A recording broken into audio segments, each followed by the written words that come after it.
Que Jesus nos abençoe. Boa noite, amadas e amados. Nós estamos iniciando a nossa doutrinária da noite de terça-feira. Hoje é dia 2/3 de 2021.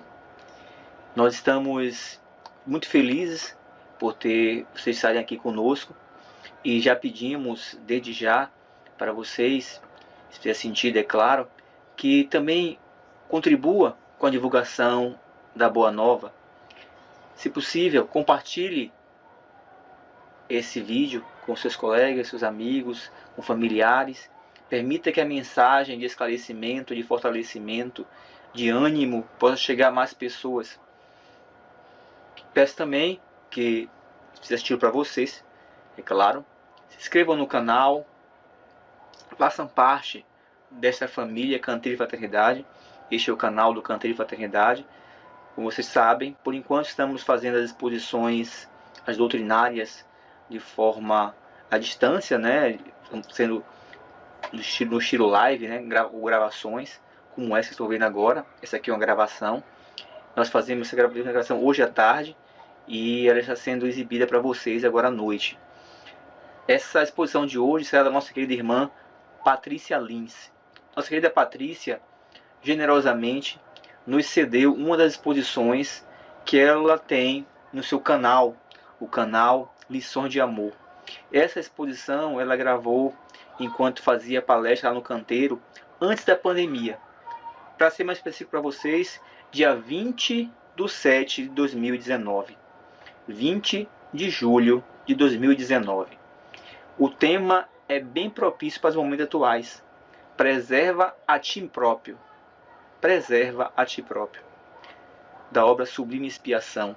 Né? Muito bem. Vamos trabalhar para a abertura, essa reflexão inicial. Vamos ler um trecho da obra, a obra Episódios Diários, de Joana de Ângeles, através da pena abençoada do nosso querido Divaldo Pereira Franco. Vamos lá. O tema para essa reflexão inicial intitula-se Calma para o êxito. Calma para o êxito. Vamos lá. Em todos os passos da vida, a calma é convidada a estar presente. Aqui é uma pessoa tresvairada que te agride. Ali é uma circunstância infeliz que gera dificuldades. Acolá é uma ameaça de insucesso na atividade programada. Adiante é uma incompreensão urdindo males contra os teus esforços. É necessário ter calma sempre. A calma é filha dileta da confiança em Deus e na justiça, a expressar-se numa conduta reta que responde por uma atitude mental harmonizada. Quando não se age com correção, não há por que temer-se acontecimento infeliz. A irritação, alma gêmea da instabilidade emocional, é responsável por danos ainda não avaliados na conduta moral e emocional da criatura. A calma inspira a melhor maneira de agir e sabe aguardar o momento próprio para atuar, propiciando os meios para a ação correta. Não antecipa nem retarda. Soluciona os desafios, beneficiando aqueles que se desequilibram e sofrem. Preserva-te em calma, aconteça o que acontecer.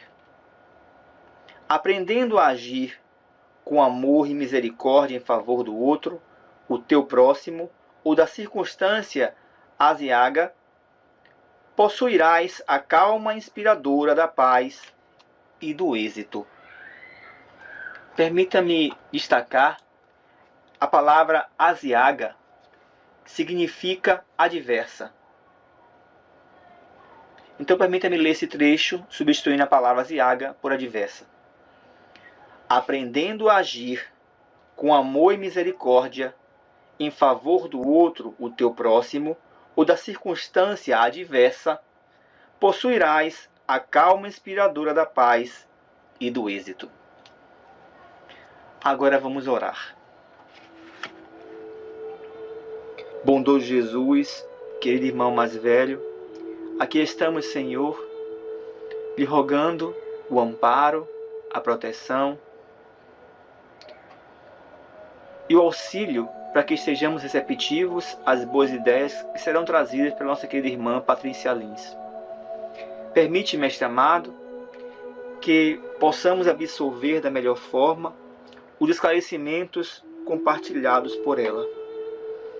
E pedimos ainda, Senhor Jesus, que abençoe a todos os irmãos que, de alguma forma, estejam também participando deste momento.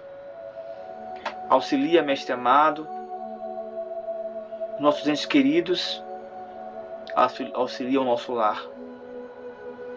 E assim, Senhor Jesus, confiantes no Teu amparo, na proteção e inspiração dos bons amigos espirituais, iniciamos a atividade desta noite. Que assim seja. Fiquem agora com essa preleção maravilhosa da nossa querida irmã Patrícia Lins. Boa noite, meus amigos. Para mim, como sempre, é um prazer estar aqui de retorno ao canteiro. Que Jesus nos abençoe, nos inspire e nos envolva na sua santa paz. O tema de hoje é um tema bastante especial que fala sobre autopreservação, preserva a ti próprio. Uma mensagem que está inserta na obra Pão Nosso, pelo Espírito Emmanuel. E nós vamos tentar hoje falar sobre o que é essa autopreservação à luz dos ensinamentos de Jesus. E para isso, nós vamos contar uma história. Essa história está inserta na obra Sublime Expiação, pelo espírito Victor Hugo, psicografia de Divaldo Franco. Lucien era um rapaz dotado de extrema beleza. Era um músico exímio que costumava encantar as plateias quando ele tocava ao piano os nocturnes de Chopin. Era um homem que tinha tudo à sua disposição: beleza, fama, benquisto pela sua sociedade. Tinha saúde e o amor dos seus familiares, dos seus amigos e das moças que, vez ou outra, se apaixonavam por ele. Não lhe faltava nada, ele não desfrutava de nenhum tipo de infelicidade e achava que a vida era a representação e o colorário desses momentos mais venturosos da sua existência. Quando, de repente, em uma determinada altura da sua existência, ele viu despertar muito sutilmente, uma aqui, outra ali, pequenas manchas violáceas sobre a sua pele. Recorreu à medicina da época, a dermatologistas, a médicos, a tratamentos inclusive um pouco excêntricos e inabituais para tentar investigar qual seria a razão daquele tipo de enfermidade. Recorreu a diversos tratamentos, mas efetivamente nenhum deles havia dado a cura.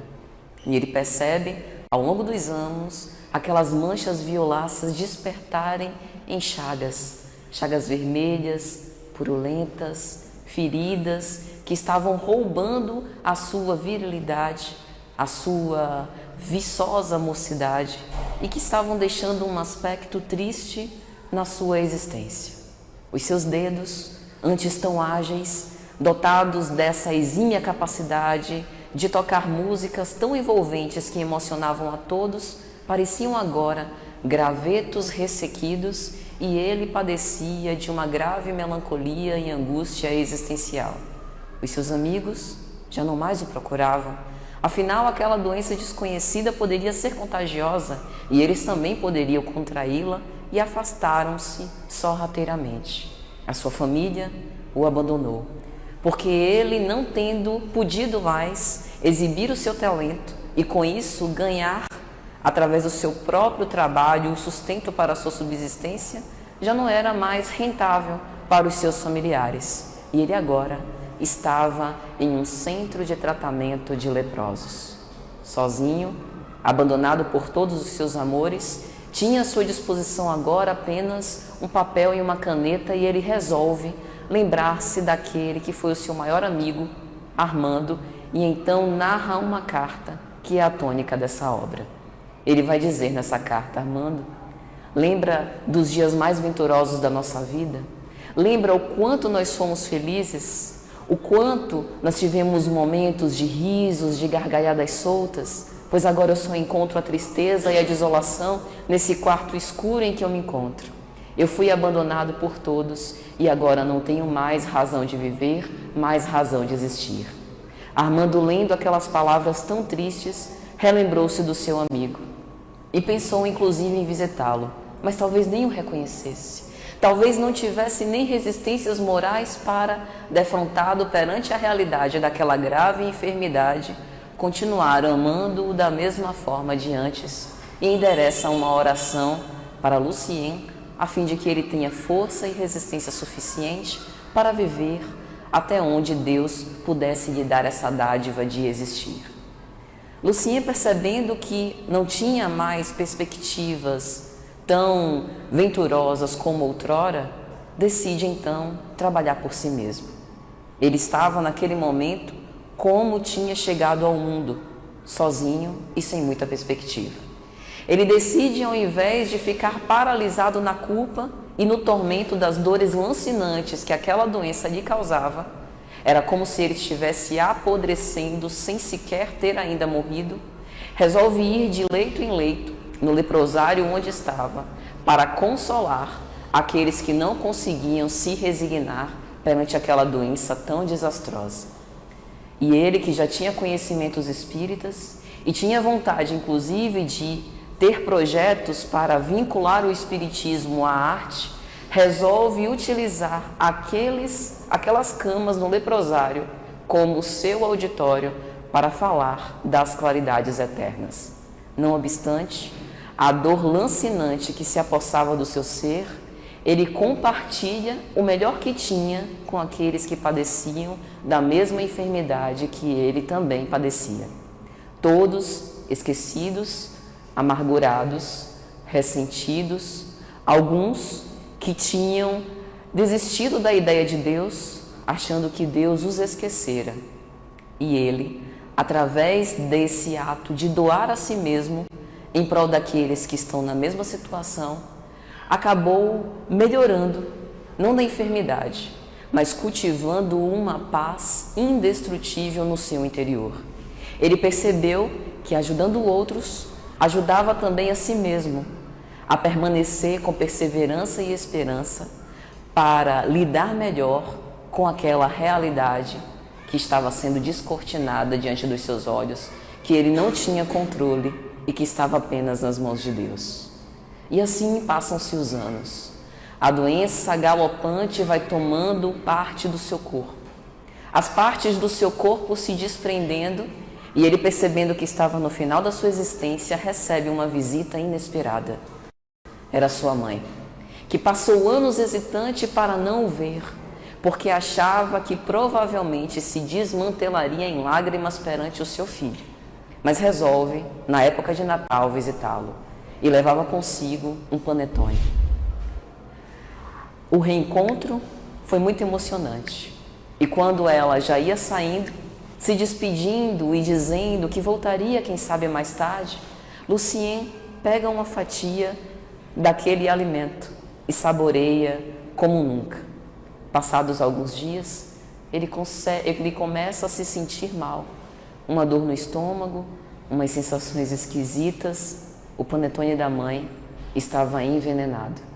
Ele percebe que está mais próximo da morte e começa a receber as visitas dos amigos espirituais que lembram-lhe da imortalidade. Persevera, Lucien.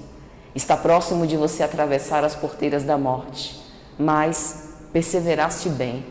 Fostes paciente, resignado e, portanto, cuidou para preservar a si mesmo, ainda que o seu corpo não tenha sido preservado. Porque às vezes a doença do corpo faz parte de uma cura da alma, mas é preciso que nós estejamos conscientes desse processo, para não blasfemar contra Deus quando os nossos desejos não são compreendidos. Quando a vida nos apresenta um remédio amargo, que a gente quer se deslindar e fugir, mas às vezes não percebe que aquele remédio doloroso é o que nos vai dar a efetiva cura do nosso espírito, espíritos imortais que somos. Mas alguns dias ele desencarna em dolorosas circunstâncias e a mãe enlouquece, tomada de culpa por, de certa forma, ter sido capaz de matar o seu próprio filho, ainda que inventasse a justificativa que era para dar-lhe o alívio, a fim de que ele voltasse logo ao mundo espiritual e não ficasse sofrendo tanto em vida. Fica louco e Lucien, do plano espiritual, intermediando esses amigos do alto, conseguem ajudá-la agora. Lucien, que ajudou os outros enquanto encarnado, ajudava também do plano físico. Ele transforma uma expiação dolorosa de dores lancinantes, excruciantes, que acabaram com o seu corpo, numa sublime missão de ajudar aos outros. E é justamente essa a tônica que Emmanuel coloca nessa mensagem. Isso é preservar a nós próprios. Preservar a nós próprios não é fugir da convivência social, como a nossa sociedade tenta vender, que há pessoas tóxicas e que nós não precisamos nos intoxicar com essas pessoas que são muito coléricas, agressivas, que não conseguem conviver bem, que têm problemas neuróticos e psicóticos. Nós precisamos conviver porque essa é uma lei, e aprendendo a lidar com esses diferentes temperamentos, nós também vamos temperando a nossa forma de nos conduzir, o nosso comportamento, vamos nos entendendo. Porque os relacionamentos têm essa grande mágica. É como se o outro fosse um espelho no qual eu projetasse os meus conteúdos internos. E não raras vezes aquilo que me incomoda no outro é algo que preciso trabalhar no meu mundo íntimo. E nenhum de nós irá preservar a própria existência, falando aqui de uma existência espiritual, se nós nos demorarmos muito no corpo e esquecermos do espírito. Às vezes, quando nós estamos diante de uma prova dolorosa, como uma enfermidade, desejamos nos livrar da doença e não efetivamente ter uma cura, porque há diferença. Livrar da doença é como se nós recorrêssemos a um medicamento externo, a um terapeuta, a um médico, que nos colocasse de novo naquela posição de saúde incorruptível, de plena vitalidade como nós tínhamos antes. Mas a cura precisa de engajamento pessoal. E quão raras vezes nós estamos efetivamente resolutos a colaborar para esse processo de cura. Os benfeitores espirituais de Lucien revelaram a ele que aquela moléstia grave do mal de Hansen ou da lepra, na verdade, tinha sido uma repercussão da própria lei de causa e efeito, por conta de débitos clamorosos que ele houvera colecionado ao longo dos tempos. Vinha agora a enfermidade como uma forma de expiação para facultar a futura reparação.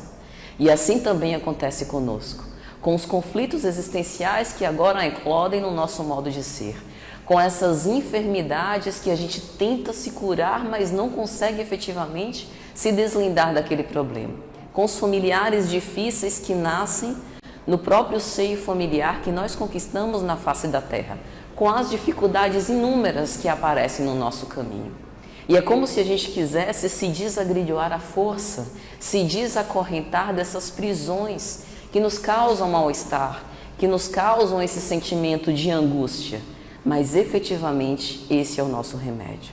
Por isso que nós, como espíritos que ainda estamos imperfeitos, internados no mundo de provas e expiações, defrontados com essas experiências, precisamos desenvolver formas para lidar bem com elas e não efetivamente apagá-las do nosso caminho, porque elas são as oportunidades que nós temos para lograr esse aperfeiçoamento de nós próprios.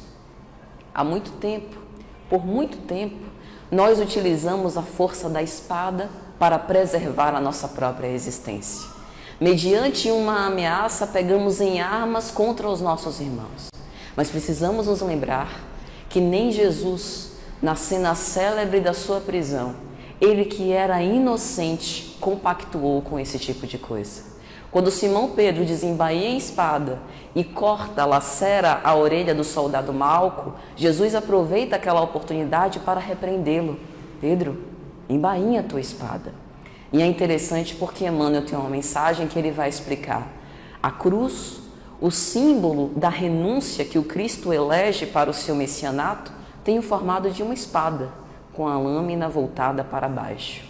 Como a nos ensinar que é através desse ato de devotamento, abnegação, renúncia de nós próprios, para que nós possamos aplacar essa fúria, essa rebeldia, essa agressividade que por vezes ainda emana do nosso modo de ser, do nosso espírito ainda muito belicoso, ainda muito arraigado à reatividade.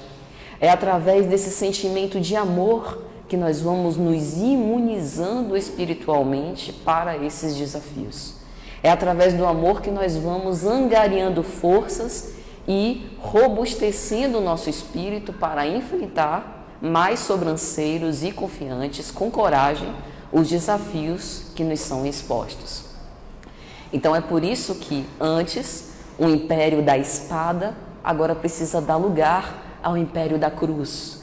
Não aqui numa apologia à martirização de nós, mas colocando a cruz como símbolo daquele fardo, ainda que seja leve, daquele jugo suave que nós precisamos enfrentar até o fim das nossas existências. É um fardo que não é imposto por ninguém, é um fardo que é nosso, herança das nossas escolhas, muitas delas malogradas, mas é através do discernimento que nós vamos aprendendo a escolher melhor e percebendo que essa cruz vai ficando ainda mais leve a partir do momento que a gente tem consciência e resignação, obediência às leis de Deus.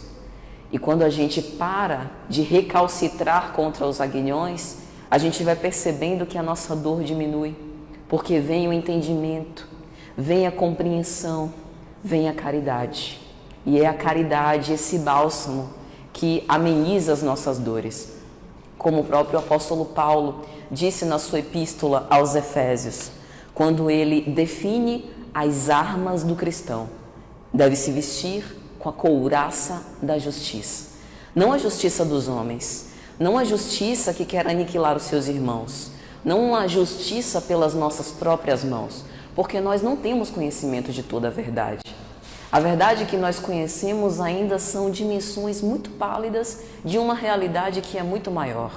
Por isso que nós devemos entregar a justiça ao próprio Deus, que tudo sabe, que tudo vê, que compreende as intenções interiores inconfessáveis de cada um de nós, que sabe do nosso passado, das reencarnações sucessivas e das motivações até para aqueles que ainda são renitentes no mal.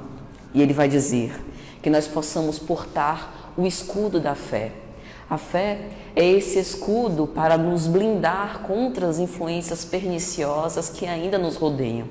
Num tempo quando a gente percebe tanta insensatez, principalmente vindo do alto posto político-social, daqueles que deveriam saber governar as massas, e nós vemos tanto aturdimento. A nossa sociedade atual parece uma sociedade de cegos, tateando no escuro, sem saber por onde ir. Nesses tempos tão difíceis, nós que somos espíritas, temos as claridades evangélicas para nortear os nossos caminhos. Nós sabemos qual caminho nós deveremos prosseguir. Falta apenas o nosso esforço pessoal em perseverar com confiança esse caminho, verdade e vida que nós já temos conhecimento. O capacete da salvação.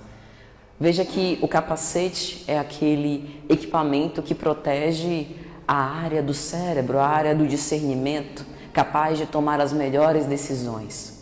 Perseguindo essa fé e perseguindo com esperança, nós vamos protegendo e preservando a nossa existência, tomando as melhores decisões racionalmente para um futuro mais ditoso. Ou seja, nós é que vamos salvar a nós próprios. Muitos dos nossos irmãos ainda ficam esperando a volta do Cristo, como se o Cristo efetivamente alguma vez tivesse se afastado de nós. Na obra A Caminho da Luz, o Espírito Emmanuel vai dizer que no planeta Terra nós temos as impressões digitais das mãos divinas de Jesus, que Ele próprio foi o artífice, o arquiteto do nosso planeta. Então nós estamos envolvidos pela sua psicosfera divina. O tempo inteiro ele nos manda essas irradiações de estímulo e perseverança para que nós possamos caminhar com mais confiança. Mas às vezes somos nós que decidimos nos demorar nos charcos da nossa culpa e das lamentações. Somos nós que decidimos ficar paralisados no lugar onde estamos, quando poderíamos aspirar a longos exaustos estas vibrações cariciosas que ele emana. Nós que podemos salvar a nós mesmos. Somos nós os nossos próprios heróis. E Paulo também vai dizer, utilizar a espada do Espírito, a própria palavra de Deus. Nós temos 3 revelações: a lei de Moisés, os ensinamentos de Jesus, a codificação espírita. E de que nos serve essa nossa fé? Qual a utilidade que nós extraímos destes ensinamentos evangélicos? O que a gente já consegue aplicar de todos esses ensinamentos na nossa própria existência? Porque essa é a função. A gente costuma entender a doutrina espírita como ciência, filosofia e religião, mas todos são meios para um só objetivo: educar os nossos sentimentos. E se nós, imersos em tantas reflexões filosóficas, em tantas reflexões doutrinárias, não conseguimos utilizar aquilo que aprendemos para viver melhor uns com os outros, de que efetivamente serve a nossa fé? Quais as obras que nós temos realizado para a construção de uma sociedade melhor? Dizemos que queremos um mundo melhor para os nossos filhos, mas será que nós estamos entregando ao mundo filhos melhores, cidadãos de bem e bem formados, para que possam colaborar com a transição planetária, com a regeneração do planeta? Estamos já habituados ao planeta de regeneração? Tudo isso implica em autopreservação, porque a lei de conservação, escrita lá em O Livro dos Espíritos, colocada pelo nosso querido codificador, diz que cada um de nós tem esse instinto natural de preservar a nossa própria vida. Mas aí a gente precisa refletir sobre de que vida nós estamos falando. Estamos falando de uma vida essencialmente material? Se sim, nós, para a conservação, pensaríamos apenas nos cuidados de higiene pessoal, cuidados do corpo, provimentos materiais para nos sustentar, para termos o que comer, onde morar, tomar banho, coisas básicas. Coisas que nós já nos preocupamos e às vezes gastamos a nossa encarnação inteira nos preocupando com essas coisas. E onde ficam as reflexões da nossa vida além-túmulo, da nossa real existência?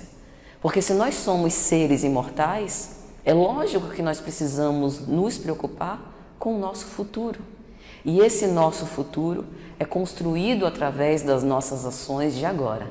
Então, a conservação de quem nós somos espiritualmente vai depender das relações que nós travamos, de como andam as nossas emoções, se elas estão equilibradas e em saúde, se nós conseguimos representá-las na forma de sentimentos elevados, ou se esses sentimentos têm sido responsáveis pelo nosso próprio adoecimento. Porque pense, se nós somos essas mentes pensantes, se nós somos essas antenas psíquicas e se somos capazes de influenciar o espaço, porque aprendemos isso na obra A Gênese. Kardec vai escrever lá em A Gênese, no capítulo 14, Fluidos. Ele diz que o pensamento está para o espírito, assim como a mão está para o artífice. E através do nosso pensamento nós conseguimos plasmar e influenciar nos fluidos ao nosso redor, mudando a psicosfera de onde nós estamos. E se nós temos essa capacidade de interferir o espaço onde nós estamos, imagine a nossa capacidade de interferir na harmonia fisiológica no corpo no qual nós estamos internados. Este corpo, essa vestidura, este instrumento para as nossas experiências, recebe o tempo inteiro essas nossas vibrações. Então pensemos em como não está a harmonia fisiológica daqueles que se demoram, por exemplo, na agressividade e irritabilidade? Será que o aparato fisiológico está bem organizado? Aqueles que nutrem sempre mágoas e ressentimentos de anos atrás. Será que este corpo provavelmente não está tendo repercussão dessas emoções na forma de somatizações? Preservar a nós próprios também é evitar essas formas de suicídio indireto. Porque este corpo é um talento que nos foi confiado por Deus, a fim de que tenhamos as nossas experiências e possamos ir até o final multiplicando esses recursos que o alto nos destina. Então veja que, de acordo com essas reflexões da doutrina espírita, a noção de preservação a nós próprios, ela toma um patamar muito maior, recebe uma significação muito mais especial. Mas Emmanuel escolhe uma passagem evangélica específica para abrir esse capítulo, quando Cristo diz o seguinte: vai e não peques mais. João, capítulo 8, versículo 14. É interessante que no mesmo Evangelho de João, ele anota uma outra passagem muito semelhante. Eis que está escurado, não peques mais, para que não te suceda algo pior. João, capítulo 5, versículo 14. E aí a gente pode pensar, por que Emmanuel escolhe isso do vai e não peques mais como símbolo de autopreservação? O Cristo não veio para ser o curandeiro vulgar. Não obstante, ele nunca virou as costas para quem quer que fosse que desejasse a cura do corpo, e ele se apresentava a essa pessoa e perguntava: crês que eu possa te curar? Que queres que eu te faça? E tendo realizado a cura, dava a cada um de nós a autonomia, a responsabilidade, o mérito, não só por aquela renovação, como para que assumíssemos a responsabilidade de mudar o nosso comportamento, a fim de que nós não contraíssemos novas doenças. O Cristo falava de uma forma muito simples que nós somos os responsáveis pela saúde ou doença que nós mesmos contraímos. E para que preservássemos não apenas o nosso aparato fisiológico, mas a nossa saúde psíquica, a nossa saúde mental, precisamos cuidar dos nossos hábitos mentais. Cultivar hábitos mentais mais saudáveis e refletindo-os numa conduta e num comportamento mais elevado. Na primeira frase, vai e não peques mais, este é o diálogo quando a mulher flagrada em adultério é trazida para o Cristo pelos doutores da lei. Os doutores da lei praticamente arrastam aquela mulher em meio à praça pública e apresentam ao Cristo. Esta mulher foi flagrada em adultério. A lei diz que nós devemos apedrejá-la em praça pública. Tu, porém, o que dizeis? Aquele era um confrontamento. Porque como eles sabiam da piedade, da misericórdia, do coração elevado de Jesus, provavelmente aquela era uma boa arapuca para que o Cristo se contradissesse em relação à lei de Moisés. O Cristo, entendendo a profundidade daquelas intenções e para dar-lhes uma preciosa lição, nada diz e começa a rabiscar na areia no lugar onde eles estavam. Os doutores da lei apertam-no mais uma vez. E então, Galileu, tu que dizeis? Quem estiver sem pecado, que lhe atire a primeira pedra. Jesus aqui colocava o símbolo da compaixão e da misericórdia. É como se ele fizesse nos refletir que todos nós temos defeitos e pela nossa incúria e inobservância às leis, todos podemos estar na posição de caídos, na posição de culpados, se nós não tivermos vigilância suficiente. E se assim o é, qual a nossa autoridade moral para recriminar quem quer que seja? Naquele momento, o Cristo também dizia: se queres a autopreservação, se queres preservar a ti próprio, cuida de não fazer julgamento a quem quer que seja. Porque quando a gente faz o julgamento a respeito de alguma infelicidade ou de algum erro do outro, a gente passa a vitalizar aquele erro. E se não cometemos, provavelmente, se nós não tivermos vigilância suficiente, no futuro estaremos no lugar daquele que pecou. Então há de se ter muito cuidado com o julgamento. Além disso, nós não sabemos das razões que levaram a pessoa àquela conjuntura.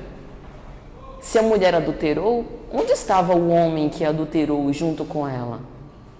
Então veja que todo julgamento é precipitado. E após toda essa discussão, as pessoas vão se despedindo daquele local uma a uma, a começar pelos mais velhos, vai dizer o evangelista. Restando apenas a mulher, Jesus então pergunta a ela: e então, mulher, onde estão aqueles que te julgaram? Não a condenaram? Não, Senhor. Então eu também não te condeno. Vai e não peques mais. Vai e não tornes a pecar. Veja que o constrangimento gerado pela situação foi suficiente para gerar naquela mulher uma reflexão. E todas as vezes que as dificuldades nos chegam, é justamente nisso que a gente tem que pensar. Ao invés de perguntar por que eu, onde está Deus que não tem piedade da minha vida? Enquanto o outro está gozando de saúde, eu estou aqui me submetendo a um tratamento, por exemplo, de quimioterapia. Fui acometida por um câncer desastroso que está roubando a minha vida e os meus filhos, quem irá cuidar deles?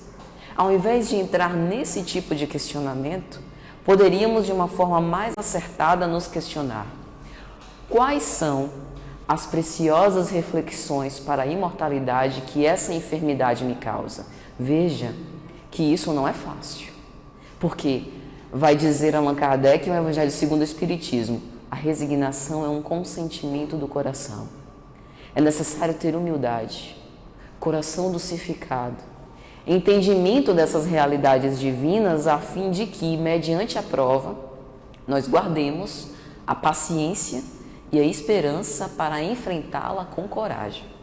Mas quando a gente passa a perceber o significado existencial dessas lições que a vida nos traz, a gente passa a viver melhor. Porque a gente entende que se nós acreditamos em Deus, sabemos que não há absolutamente nada sob o nosso controle. O controle é divino. Nós não temos fé em Deus? Não dizemos isso? Se nós temos fé, precisamos nos entregar, porque fé é fidelidade. Fé é confiança irrestrita. É ainda que eu não entenda os desígnios sublimes, eu me submeto a eles e pago o preço por isso. Porque sei que Deus, sendo meu Pai, Ele só fará o melhor para mim. Ainda que aquela lição eu não consiga compreender, ainda que eu não concorde, mas preciso aceitar que Deus, sendo essa inteligência suprema, causa primeira de todas as coisas, Ele sabe mais do que eu, só um pouco. Então eu preciso entender que aquela prova, embora difícil, é a ideal para o meu aperfeiçoamento. E assim, Jesus falando: vai e não peques mais aquela mulher, é como se Ele dissesse: minha filha, para que passar por esse constrangimento de novo? Vale a pena o que você fez? Olha o resultado do que te aconteceu. Não repita os velhos equívocos. Muda de conduta. Aproveita a tua existência para cultivar outros dons, dotes imperecíveis para o teu espírito. Não perde a sua vida para ganhar o apreço ou o amor dos homens, porque não vale a pena. Veja que Jesus falava para a mulher flagrada em adultério, mas também serve para nós. Quando nós perdemos a nossa cabeça, veja que às vezes um acidente trágico é questão de segundos. Uma fechada no trânsito, tem uma arma no carro, há uma decisão.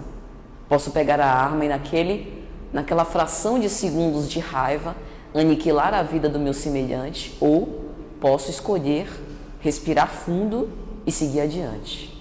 E até fazer uma prece para aquele que me fechou. Veja que nós sempre temos essa condição de escolher, esse poder de decisão. E era isso que Jesus dizia naquele momento àquela mulher. E na segunda passagem, nós temos aqui a cena célebre daquele que era o paralítico e que pede a Jesus a cura. O paralítico, paralisado no seu sentimento de culpa e de lamentação, que era digno da piedade humana, que sobrevivia através das esmolas que pedia e que mal conseguia rastejar-se próximo ao Cristo a fim de que ele lhe desse uma mudança no seu estado. Mas o Cristo se apieda dele e efetivamente o cura. Levanta-te e anda, vai dizer ele, como se dissesse: se você se demora muito na culpa e na lamentação, para um pouco de se fixar naquilo que há de ruim na sua vida. Pensa nos recursos internos que você já tem. Revolve esses recursos internos e utiliza-os para o seu próprio aperfeiçoamento, para que você se sinta melhor. Porque a medicação, o terapeuta, o médico, o passe, a cirurgia espiritual são estímulos externos para tentar mobilizar esses elementos internos de renovação interior. Tudo isso é muito bom. É graças ao avanço da ciência, da própria espiritualidade, que nós temos esses benefícios ao nosso dispor, a fim de que a gente mude e persevere numa resolução íntima mais aperfeiçoada na nossa relação com Deus. O tratamento é apenas um pretexto para que a gente se aproxime dessa nossa relação com a divindade e busque efetivamente uma vida mais feliz e harmoniosa conosco e com os outros. Então Jesus, após efetuar a cura, vendo que provavelmente aquela paralisia dos membros foi uma repercussão também da lei de causa e efeito, que às vezes coloca esse remédio amargo para que a gente possa repensar, desenvolver a virtude da paciência, da resignação, da obediência aos desígnios divinos, porque quando tínhamos plena vitalidade não aproveitamos. Às vezes utilizamos as nossas mãos para destruir a vida dos outros. Agora vimos com as mãos mirradas, vimos com dificuldades de locomoção, a fim de reflexionar melhor sobre esses ensinamentos elevados. E então, Jesus diz a esse paralítico: estás curado. Agora, não peques mais, para que não te suceda algo pior. Numa leitura superficial, até parece que Jesus colocava uma praga sobre o paralítico. Ó, tô te avisando, hein? Se eu te pegar em alguma delinquência, vou rogar uma praga que você vai ficar pior do que você estava. Mas, na verdade, aqui é uma advertência amorosa, como a dizer que nós somos tão bafejados pela divina misericórdia que às vezes repetimos e erramos insistentemente no mesmo ponto e não temos mais aquele acréscimo de glória para poder ser um lenitivo às nossas próprias dores. Chega um momento que nós temos as provas, e aí temos as experiências para poder vencer as nossas más inclinações. E se a gente não aproveita as oportunidades e continua errando deliberadamente, vem a expiação que nos constrange a passar por aquele tipo de experiência, sem que haja nada que nos possa livrar daquela situação, para o nosso próprio aprendizado. Não é para martirizar nem para condenar eternamente ninguém. Não é para que a gente fique nas penas eternas, mas para que efetivamente a gente desenvolva essa nossa resolução íntima em prol da própria preservação.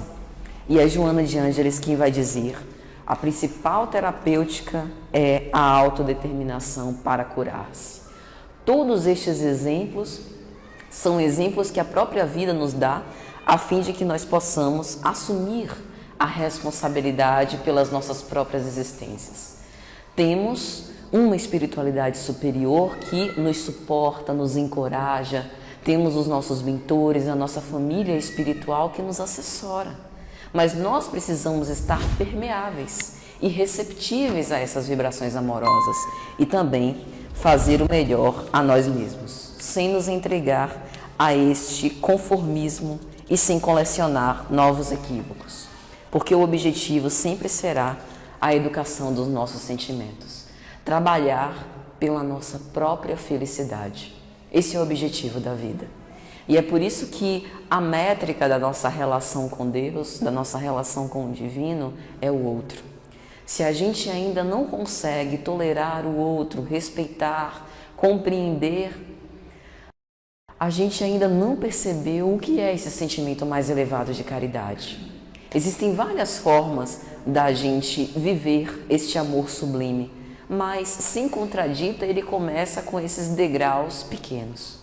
O degrau da tolerância ao contraditório, de eu entender que ainda que o outro não expose das mesmas convicções que eu tenho, ele não tem a obrigação, ele tem a liberdade dada por Deus para ter a própria consciência, para ter o seu livre-arbítrio, para discordar de mim, e isso não significa que ele me ame menos. E se eu ainda tenho esses desafios de me irritar demasiadamente, de nutrir esses sentimentos melancólicos, de achar que os outros não me tratam como eu acho que deveria ser tratado, porque em geral a gente tem uma autoimagem distorcida. Em geral a gente não é nem tão ruim quanto o outro pensa, nem bom demais. Por isso que o autoconhecimento é essa forma de refletir sobre quem nós somos com sinceridade, para que, alcançando a nossa autoimagem, a gente possa melhorar. Se eu não me observo, não observo os meus próprios comportamentos, eu vou vivendo reativamente ao sabor das circunstâncias. E a gente vê vários casos assim na nossa sociedade. Se alguém xinga, o outro xinga de volta. Se agride um familiar, o outro agride também. Nós estamos voltando para a brutalidade de antigamente, em que a gente resolvia as coisas no tapa, canibalizava-nos uns em relação aos outros. Onde é que está o conhecimento sobre amar ao próximo como a mim mesmo? E é por isso que a maior demonstração da nossa fé é através das nossas obras. Mesmo que a gente ainda não consiga viver isso com pleno desprendimento em abnegação, precisa ser à custa do nosso próprio esforço. Ainda que o outro não me suscite amor, que pelo menos eu insista em tolerar o direito que ele tem de ser feliz, em não desejar-lhe mal e endereçar-lhe preces, a fim de que vá amainando esse sentimento de revolta interior que eu trago ainda dentro de mim. Preservar a nós é agir com gentileza. E tem uma mensagem também de Emmanuel na obra Ceifa de Luz que fala sobre gentileza. O título da mensagem é Autopreservação. Ele vai dizer exatamente isso. A gentileza, ela melhora as relações sociais. Faz com que a gente não se estapeie e viva dentro de um grau de civilidade mínimo aceitável. Mas a gentileza é mais que isso. Por mais incrível que pareça, a gentileza não é para o outro primeiro, é para você. Porque a gentileza te faz gozar de uma alegria íntima que espraia. E quando você faz o bem no outro, você acaba dando um bom exemplo. Mesmo que seja artificiosamente, como a gente chama hoje, falciane, mesmo que seja falciane, faça. Porque vai melhorando a relação, muda a psicosfera do lugar, dá um bom exemplo e você acaba recebendo de volta também esses dotes de gentileza. Viver com amor é imunizar-se espiritualmente, é ter essas defesas psicológicas em relação a essa enxurrada de vibrações ainda muito maliciosas do nosso planeta. Porque se nós quisermos nos afinizar com a outra classe mais sombria, a gente vai ter recursos suficientes. Porque se o nosso planeta ainda é de provas e expiações, o mal aqui predomina. Então imaginemos a quantidade de mentes ao nosso redor, à espreita, só querendo nos influenciar em pensamentos de agressividade, de luta uns contra os outros. Mas praticar essa benevolência para com todos, agir bem com os outros, com simpatia, cordialidade, é também preservar a nossa própria saúde mental, porque nós somos, efetivamente, aquilo que nós pensamos, aquilo que nós vitalizamos no nosso mundo íntimo. E se queremos saber como vamos despertar no além-túmulo, é só analisar a classe de pensamentos que nós temos nos demorado. Quais são os nossos hábitos? Quando ninguém vê, quando ninguém observa o nosso comportamento, como é que a gente reage? Em que nós temos nos fixado e o que nos causa mais regozijo? Assistir a novela violenta com cenas de sexualidade exorbitantes? Ou ver o noticiário de quem assassinou quem, de quantas famílias foram dizimadas? Ou a gente sente mais felicidade em apreciar uma boa música, em conviver e confraternizar com os nossos amigos, contar piada, falar de casos do passado que nos trazem boas recordações? Nós, como seres humanos, temos oscilações emocionais ao longo do dia e ao longo da vida. Passaremos por momentos felizes, de alegria, e passaremos por tristezas dolorosas. Afinal, nós não desconhecemos que as aflições nos chegarão, mais cedo ou mais tarde. Mas é natural e é equilibrado passar por essas oscilações. Mas nós podemos escolher aquilo em que nós nos demoramos. O pensamento ruim ainda pode chegar, mas é a gente que escolhe e seleciona em que nós vamos nos demorar. E é interessante a gente refletir sobre isso para preservar a nossa saúde emocional. Porque quando a gente desfruta de saúde emocional, qualquer problema e qualquer aflição que nos chega, a gente enfrenta com naturalidade e paciência. E aí tudo fica melhor. A gente preserva essa paz íntima porque agora passa a ser uma conquista do nosso próprio espírito e nada exterior consegue nos desmantelar.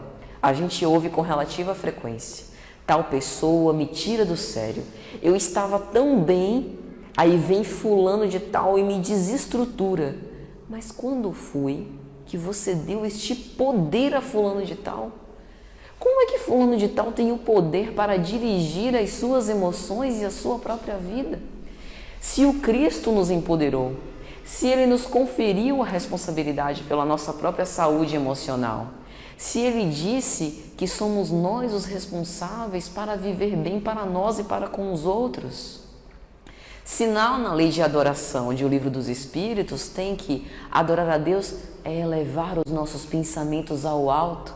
Veja que poder maravilhoso que nós temos de alcançar o terceiro céu e nós vamos ficar aqui mergulhados nessas sombras? Não. Nós não podemos dar a ninguém esse direito. Esse direito é nosso.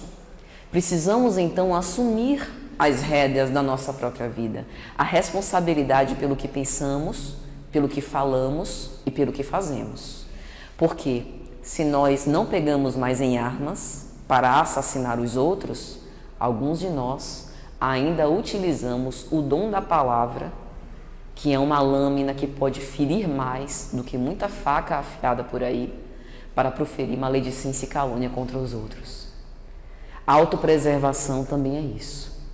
É a gente se desfazer desses velhos hábitos que não nos pertencem mais. Podem ter nos pertencido no passado, quando tínhamos a ignorância, quando não sabíamos direito o que fazíamos, mas agora, bafejados pela doutrina espírita e pelos ensinamentos de Jesus, vai e não tornes a pecar.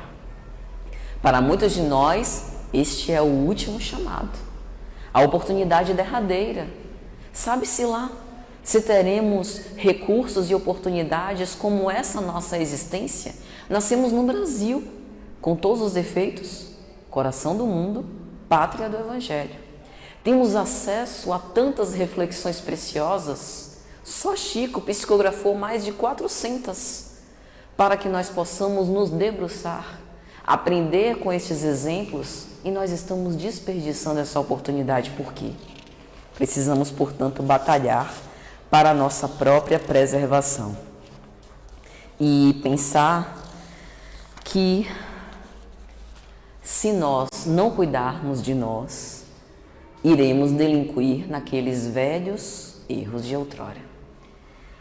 Existe uma passagem também no Evangelho que fala sobre o paralítico de Cafarnaum, Natanael Ben Elias. Amélia Rodrigues Espírito narra essa história na obra Primícias do Reino. O paralítico de Cafarnaum, logicamente por estar paralítico, não conseguia chegar próximo ao Cristo. Ele estava deitado sobre uma cama desde muito tempo. E então ele pede o concurso de alguns amigos para abrir uma fenda no telhado e descer o colchão próximo à região onde o Cristo estava. Ele estava fazendo um atendimento numa determinada casa. E assim os amigos fazem. Pense na cena excêntrica. Aquela cama descendo e o Cristo olhando aquela cama descendo e o paralítico ali deitado no colchão. E então o paralítico, às vistas agora do Cristo, pede: cura-me. E o Cristo: crês que eu possa te curar? Que queres que eu te faça? Cura-me. E o Cristo: os teus pecados te foram perdoados. O paralítico fica até chateado. Meus pecados foram perdoados? Mas eu quero voltar a andar, não quero perdão de pecado não. Veja como às vezes a gente nem compreende a razão do nosso próprio problema. E aí o Cristo diz: mas será que é mais fácil dizer teus pecados te foram perdoados ou levanta-te e anda? O milagre que o Cristo tinha acabado de fazer era muito maior do que uma mera cura do corpo. Resultado, o paralítico volta a andar e aproveita aquele momento para ir num bar festejar a sua saúde física. E aí eu pergunto, não seria melhor ele ter preservado a sua própria enfermidade? Quando o Cristo adverte: vai, não tornes a pecar para que te não suceda algo pior, já é prevendo que uma cura do corpo sem uma renovação interior de nada adianta. É por isso que nós precisamos conservar essa tranquilidade mesmo perante as nossas aflições. Nós somos, meus amigos, a maior conquista e o maior investimento do alto. Deus confia na nossa capacidade e no nosso potencial para sermos Cristos. Nós somos os futuros Cristos, porque a perfeição moral é o nosso destino. Mas, para isso, nós precisamos do nosso esforço próprio. A grande renúncia de Jesus na cruz, com os braços abertos para os seus algozes, para os seus amigos e até para os desertores, é um acúmulo e um progresso de pequenas renúncias do nosso dia a dia. Renúncias essas que nós já estamos capacitados a desenvolver. A renúncia de estar sempre certo, de sempre vencer numa discussão. A renúncia de, num momento de raiva, não devolver a injúria de bate-pronto. A renúncia do nosso próprio desejo ser atendido. Porque às vezes, nas nossas preces, não está uma rogativa ou súplica ao alto, mas uma tentativa de dar ordens ao próprio Deus. Como se a gente quisesse mercadejar o nosso bom proceder a fim de que Deus viabilizasse aquilo que nós pedimos. E quando Ele não nos atende, não porque não nos ouça, mas porque nos ama e quer que a gente aprenda a pedir melhor, a discernir melhor. E já para finalizar, pensemos sempre que nós somos os responsáveis pelas nossas existências. Viemos de um planejamento reencarnatório onde não raras vezes participamos deste processo e pedimos as provas difíceis que ora enfrentamos, este gênero de provas da nossa atual vida. E agora que estamos aqui na prova de fogo, quando deveríamos demonstrar a nossa resolução para poder seguir adiante, titubeamos e não queremos mais? Queremos nos evadir e fugir para a porta larga, para os atalhos? Não podemos fazer isso. Vamos abraçar as aflições que chegam, assim como Lucien, nessa história que nós contamos no início, que soube resignar-se e tudo padecer, no lugar daquelas chagas pustulentas, fedidas, asquerosas, nasceram pontos luminosos que regeneraram uma alma de pecado. Assim também pode acontecer conosco. Que Jesus nos abençoe e nos inspire hoje e sempre. Muito bem. Maravilhosa preleção, não é, meus irmãos? A nossa querida irmã extraordinária, consegue nos fazer refletir de uma forma bastante significativa. Vamos agora agradecer por essa noite. Bondoso Jesus, querido irmão mais velho, nesse instante, Senhor, nós te agradecemos pela oportunidade que nos destes de usufruirmos desse momento de preleção doutrinária. Abençoa, Senhor, nossa querida irmã Patrícia Lins, que gentilmente nos cedeu esta exposição. Dai força para que ela possa perseverar e levar à frente a tua mensagem de amor. E pedimos também, Senhor Jesus, que nos dê força para que possamos seguir em frente, especialmente nesses momentos de provação, de aprendizado, de reflexões tão profundas.